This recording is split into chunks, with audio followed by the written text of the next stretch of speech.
Hello, everyone. I'm Bill Raggio. I'm a senior fellow at Foundation for Defense of Democracies and editor of FDD's Long War Journal. This is Generation Jihad, the podcast that covers all things in what used to be known as the global war on terror, but we now call the Long War.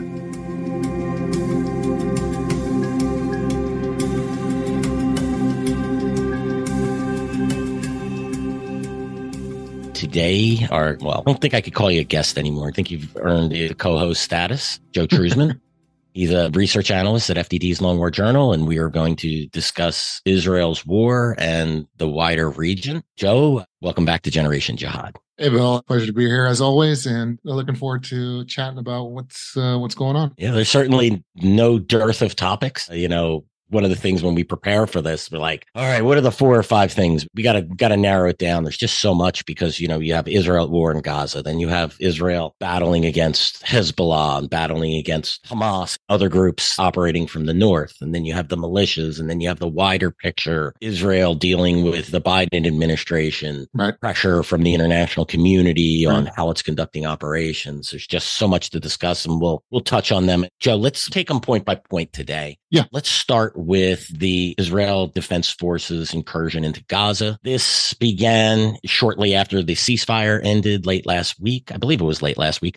Northern Gaza right now, it's cut off from the south, and the Israelis are continuing to conduct operations there. They're discovering more tunnels and weapons caches, and battling with Hamas and company, Palestinian Islamic Jihad, Popular Resistance Committees, and other groups. I'm a little surprised that they've opened up the front into the south, and it looks like they're trying to again segment the Gaza Strip again. It's unclear.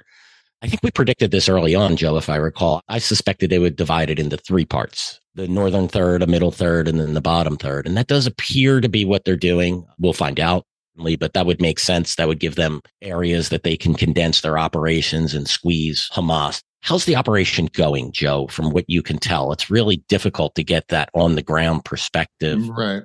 Hamas, if you look at their propaganda, they're telling you you're blowing up 10 Israeli tanks and armored vehicles a day and killing hundreds of Israeli soldiers. We know that's not happening.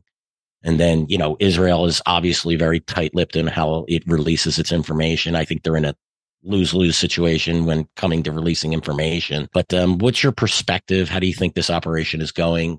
We're one day over 2 months after the October 7th brazen assault and slaughter in southern Israel. How do things look in the Gaza Strip right now, Joe? Yeah, I can't believe it's in a little over 2 months right? now.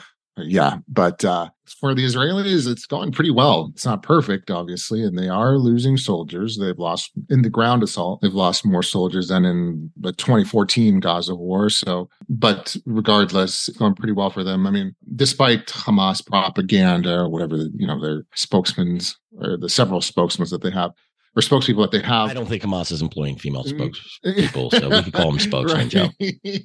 But regardless, Israel's pretty much they're having a lot of success. Hamas is having, I guess, these limited success with destroying some vehicles or some tanks or armored personnel carriers and other type of Israeli military vehicles and ground troops. They're having a limited success some areas because it's a ground invasion that's expected. That's going to happen, despite some of these the Israeli military having, let's say, active protection system to basically deflect. I guess it's the easiest way to put it. Deflect like RPGs or guided missiles, right? So regardless, Hamas has some success. For example, I'll give one just happened today. Actually, technically, it happened last night.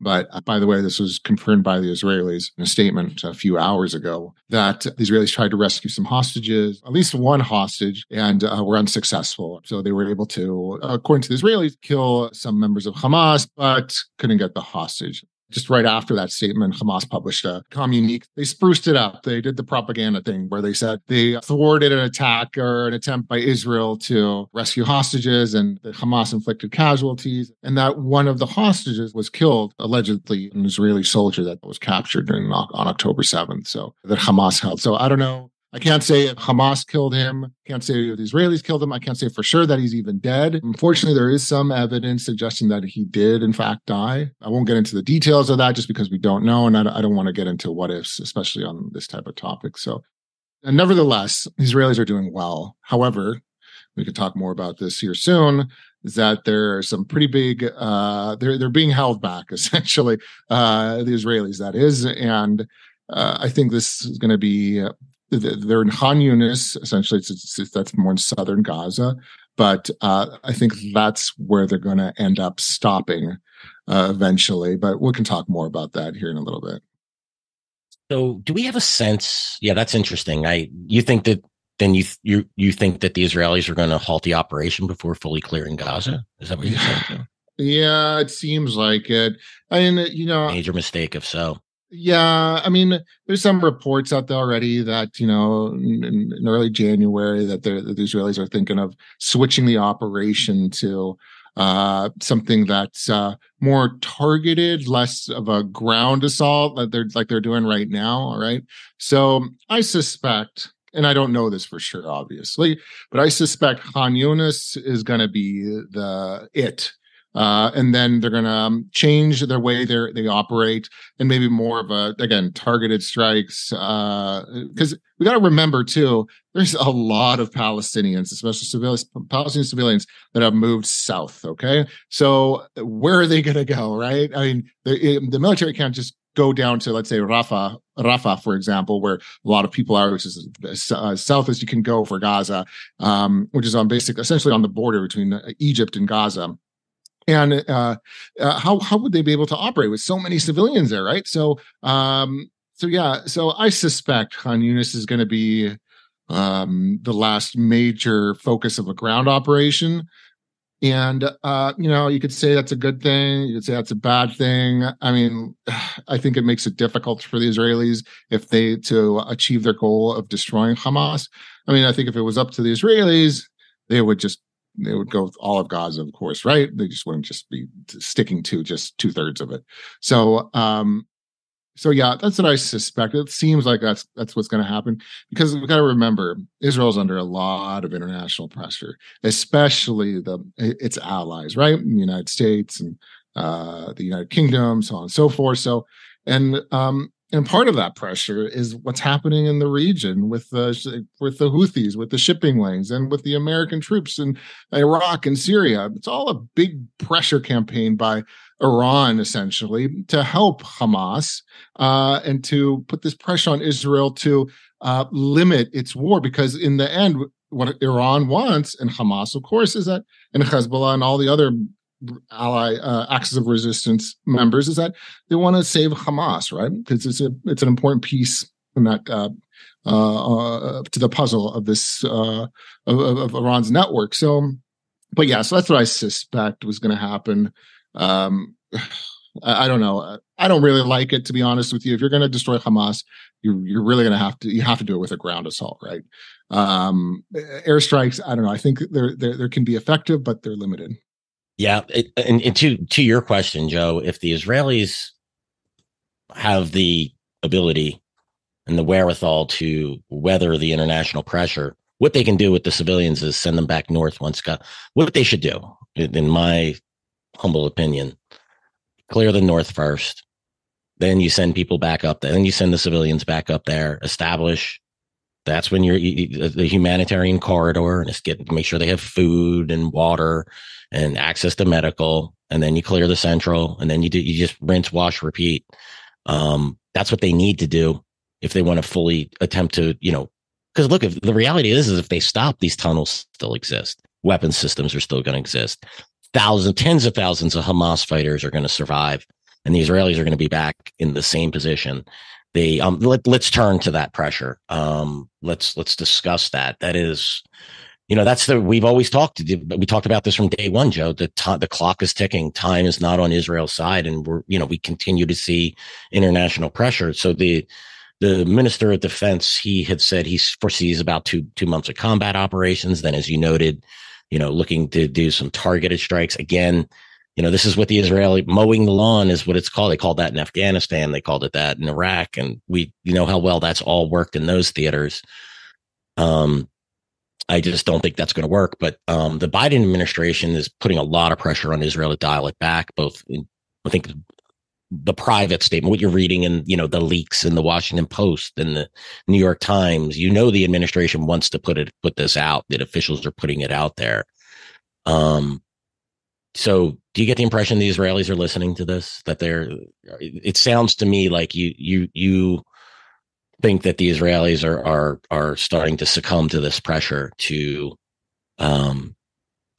stop short of fully defeating Hamas and clearing Gaza. Yeah, I think they are. Unfortunately, I just, yeah. I mean, they.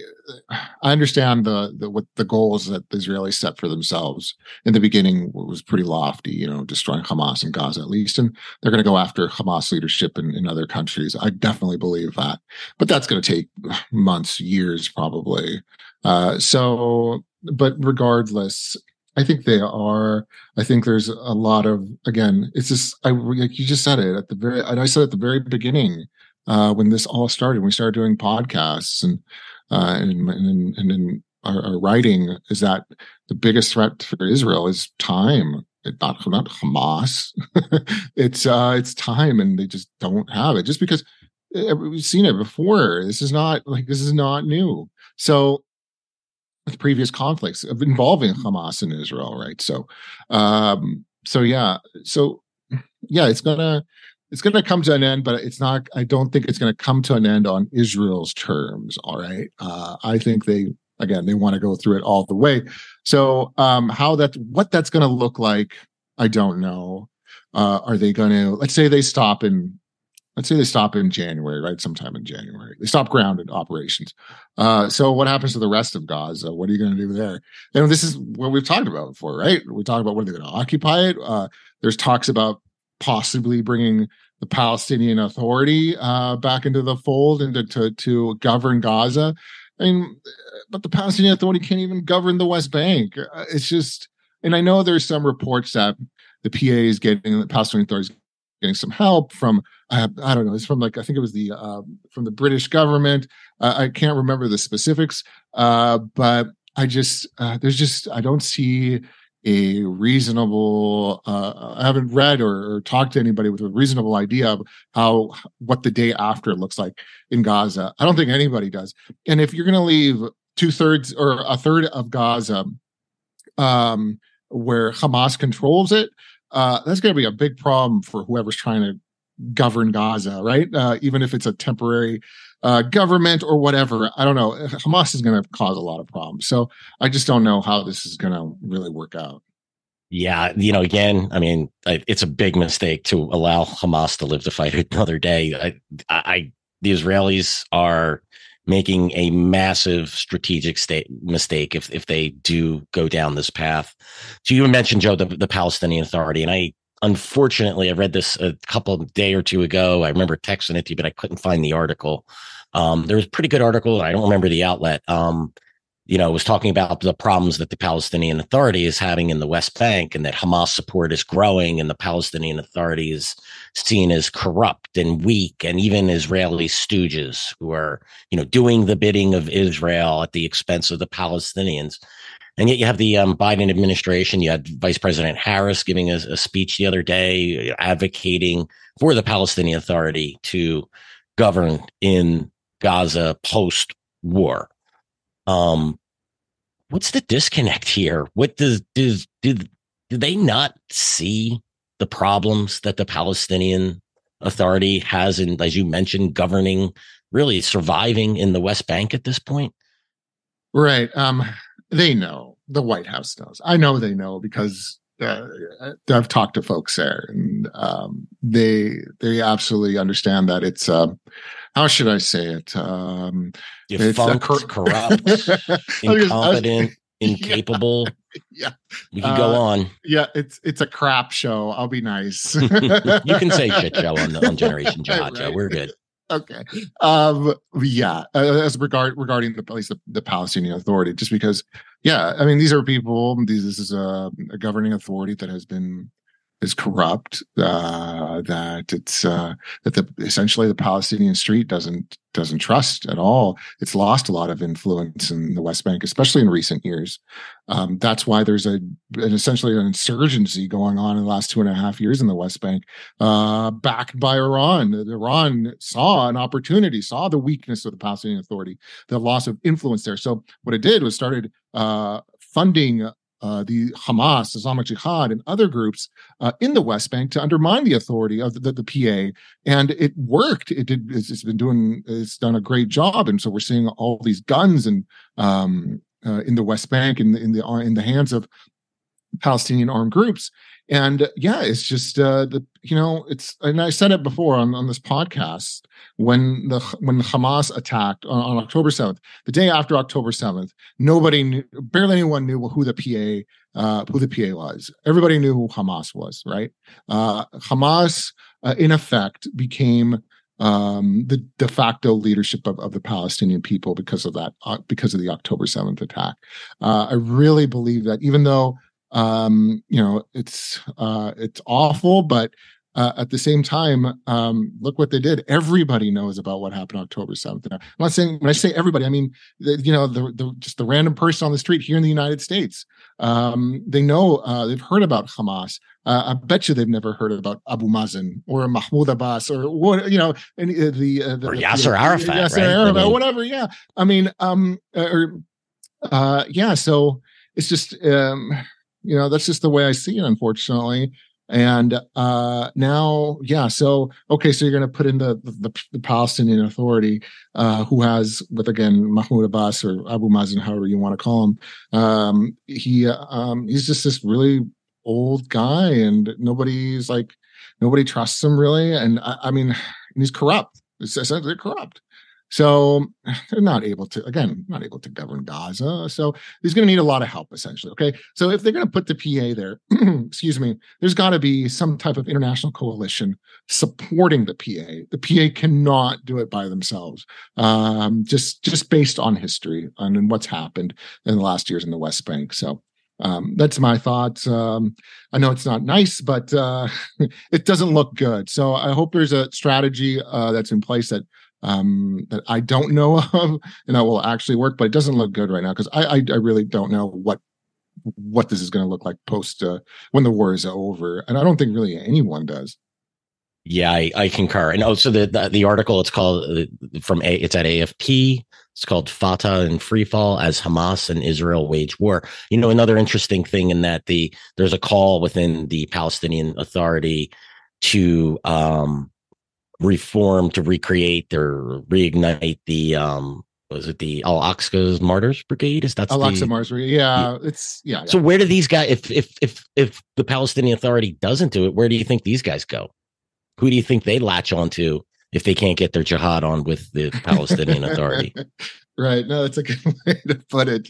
Well, listen, Al-Aqsa Martyrs Brigades is basically it's a loose affiliate of Fatah, and yeah, it's essentially what they say is that they're the so-called armed wing of Fatah, and but there's like a bunch of groups that claim they're Al-Aqsa Martyrs Brigades in the West Bank, and there's some in Gaza, some that are actually loyal, or even though they declare Fatah, they claim to be loyal to Fatah, they're not loyal to the Mahmoud Abbas. They're loyal to Mohammed Ahlan, who is living in Qatar, who is essentially a rival of Mahmoud Abbas. So it's kind of funny, because this Al-Aqsa Martyrs Brigades in Gaza is allowed to operate in Gaza, even though they're Fatah, because they're not loyal to Mahmoud Abbas in the West Bank. So they can do their, they can, like you said, get their jihad on.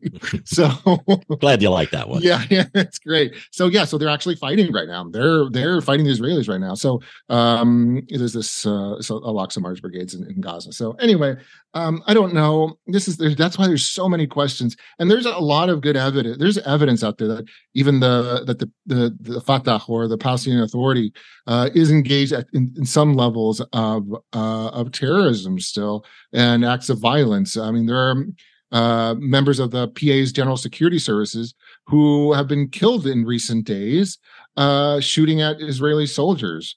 And it's not a lot. Don't get me wrong. We're not looking. It's not like tens or like hundreds of PH security services members doing this, like we would see in like we saw like in the second Intifada. But we're seeing that. So there is I think there really is a problem with terrorism, with violence within the PA itself, members of the PA for sure.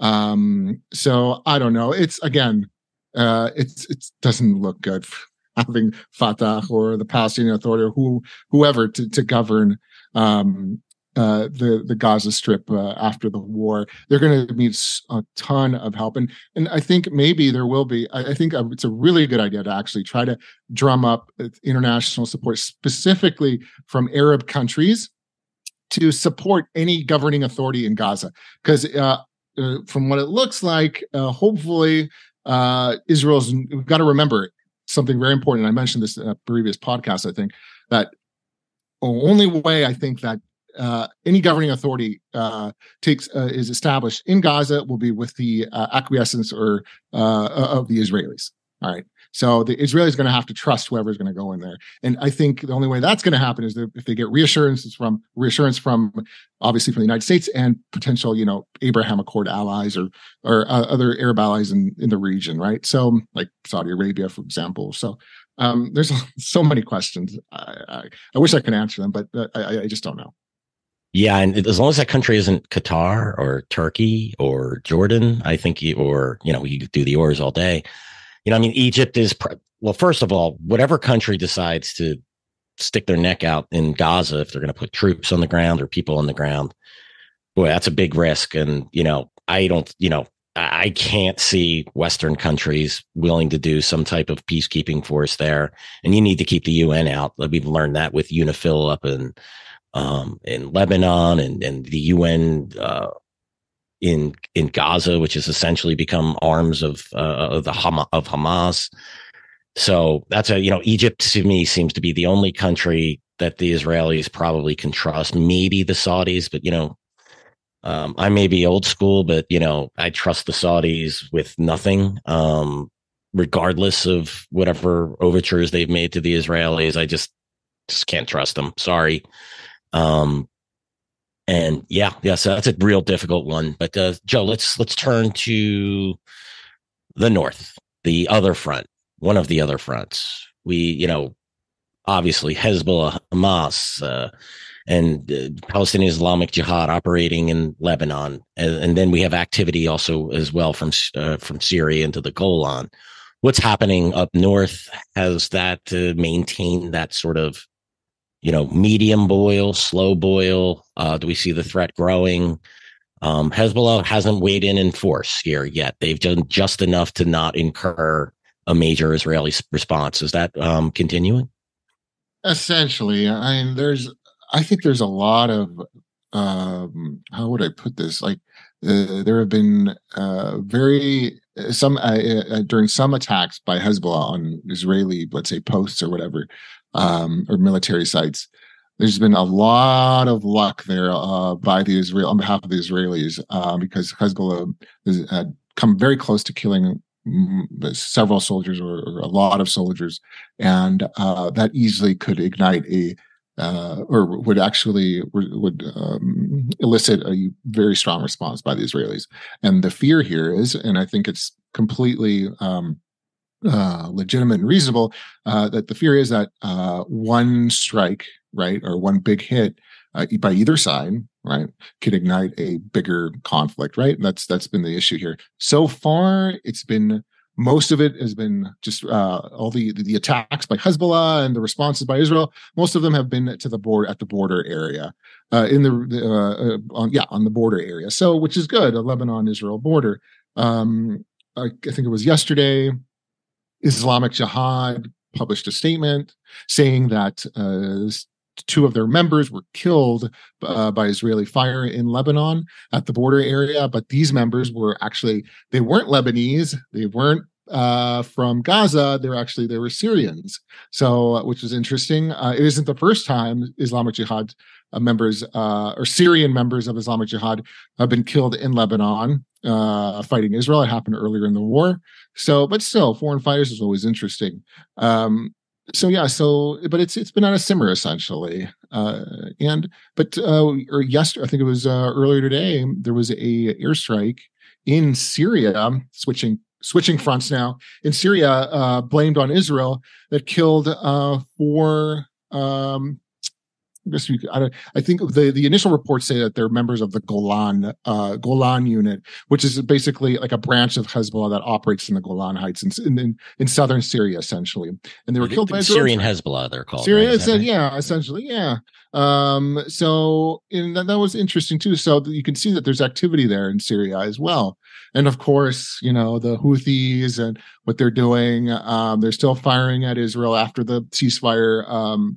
After the ceasefire was broken by Hamas, the Houthis have restarted or resumed fighting, or firing ballistic missiles and drones at Israel. So everything's just back to what it was before the ceasefire happened. Unfortunately, is it more intense?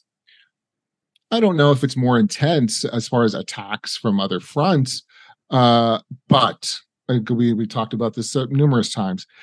Once things will get hotter or more intense when Hamas starts feeling the heat. And I mean when Hamas is in danger, all right? I really believe that that we'll start seeing more different types of attacks. For one example that we don't talk about much is the West Bank. Specifically, which I'm very surprised about still actually, is Al-Aqsa Mosque. Al-Aqsa Mosque has been pretty quiet. Yeah, that has been surprising. That's a great observation. Yeah. You haven't really heard much. I expected a lot of activity there to inflame things, and we just haven't really seen that. Mm-hmm, exactly. And that's unless I'll tell you this: Hamas has more control over Al-Aqsa Mosque than most people, I think, want to admit. Okay, so if once they start feeling the heat in Gaza, I fully expect things to happen at Al-Aqsa Mosque. Okay, and I'm not saying necessarily a terrorist attack. I'm saying some sort of incident where the border police get involved, Israeli border police get involved, and then we start seeing the rioting there. And then, because essentially what Hamas is going to try to do is build more pressure on Israel by creating these events at obviously a very holy site for Arabs, right? For the Ummah, the Islamic nation, right? So I totally expect to see that happen. It hasn't happened yet. Maybe it won't. Hopefully it won't. But I think that's a card, right, that Hamas hasn't played yet. So we'll see. I would keep my eyes on Al-Aqsa Mosque, and I feel like the Israelis know this. Especially Israeli intelligence knows that this is a card that Hamas can use, but they haven't yet. And of course, more attacks in the West Bank because Hamas operates there, and Islamic Jihad and others. Yeah, that's an excellent observation. I think you're right. They're going to play that card to force an Israeli response and make the Israelis look to be the aggressor, to creating some type of horrific response from the Israelis that will play well. And, Hamas certainly would hope that would incite, perhaps Hezbollah to join the fray and the other militias to really weigh in. Oh, yeah. And I'll add something because you mentioned it. Just two quick things. I mean, listen, in 2021, when Hamas and Israel had their last significant war, Hamas incited violence at Al-Aqsa Mosque, and they used it as a pretext, among other things, of course, but they used it as a pretext to attack Israel in the 2021 war. They fired rockets at Jerusalem, and under the pretext that they were protecting Al-Aqsa mosques, and because there's a lot of fighting and or clashes at Al-Aqsa Mosque. So it wasn't because of that. But that's another story. So they can absolutely use it, but they haven't yet. So I expect to do it. And I said a second thing as well, but unfortunately I forgot about it. But I'll say this something important as well, that again, we have several groups here. It's not a Hamas. It's Islamic Jihad, Popular Resistance Committees. There's a PFLP, the PFLP-GC. I could go on and on. There's jihadist groups as well that, unfortunately, this is the thing I've been having issues with. There's jihadist groups that are opposed to Hamas's rule in Gaza, that operate in Gaza, that I know are firing rockets that are attacking the Israeli troops that haven't been but we don't hear much about them, unfortunately. Just about as far as from an analyst's perspective, right? Because we always want to get that data and see in the videos and understand what's happening with them. But so again, yeah, it's a lot of groups, and many of these groups, other than the jihadists, or not the jihadists, but the other groups I mentioned, do operate in the West Bank, so they can also stir up create some problems. Yeah, and it's interesting that, the focus on Hamas is sort of as the lightning rod, and rightfully so. I mean, they're the ones that, October 7th doesn't happen if Hamas doesn't organize and permit it. But, these groups can fly under the radar. And this is the other reason why it's important to fully clear Gaza. These groups need to be dealt with. And, they also will escape just the needed justice that's to come. And it's the Israelis. I really hope that, if they are planning on dialing it back and not fully clearing Gaza, I hope they change their minds on that, because this problem will just continue. There will be more rockets. There'll be more attempts at raids. Sure, the Israelis are going to shore up defenses, but then you're going to see, I would expect things in the West Bank, which is far more, Joe, as you could lay out better than anyone, far more complicated. At least Gaza geographically is confined to an area. It's a very difficult area to deal with, but the West Bank is a patchwork of Israeli and Palestinian, area zones. And, you need a decoder ring to try to figure out where you are, essentially. So, that's fertile ground for all of these smaller groups to operate in as well. Absolutely. Yeah, it's, I've been to the West Bank. I've been to the northern West Bank. You have to, you can't, I'll tell you this. When you said patchwork, you're right. You can't use Google Maps in the West Bank. I'll just tell you that right now. Okay. Even Waze or whatever. It's dangerous. You make a wrong turn into let's say a Palestinian village that's not friendly and doesn't know you, or God forbid you're Israeli, right? Or driving in a car with Israeli license plate, which most people do if you're coming from Israel.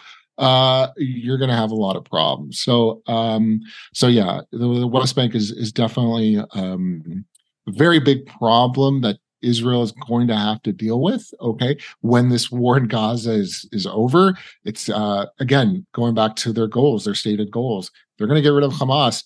They're going to have to go into the West Bank. There's no way around it. So that's probably the next phase. When that's going to happen, who knows? But this can certainly take years overall. I think if they're going to get rid of Hamas and other groups, it's going to take them years. It's going to be years of fighting, even if it's on and off. Yeah, and that's the other reason, right? You can't leave Gaza, open or unresolved if you need to turn to deal with Hamas and company in the West Bank. It's just madness. I just hope these reports are wrong. I hope the Israelis are clear-eyed here and are really looking at the big picture, because, going back to mowing the grass is not the solution here. No. Well, Joe, thank you very much for your insights on the vast battlefield that the Israelis and the West is facing in the region. We'll talk again Monday. Yeah, sounds good, Bill. I always tell you, I enjoy being here and talking about this subject. It's still going to be a while. We'll be talking a lot about it. I expect actually for the foreseeable future, even if the ground operation ceases, let's say in a few weeks or next month, whatever, this is still going to be an issue for a long time. So it'll be a subject that we'll talk about a lot, I believe. Yeah. Oh no, absolutely. Yeah. This doesn't end with the Israeli ceasing operations in Gaza. That's for certain. There is a lot to play out here. So thanks again, Joe. And thanks everyone for joining us for today's episode of Generation Jihad. Just a reminder, you could find us on YouTube, Apple, Spotify, and anywhere else you listen to podcasts. Make sure you subscribe and leave us a review, preferably a positive one if we earned it. Thanks again, and we'll see you all again soon.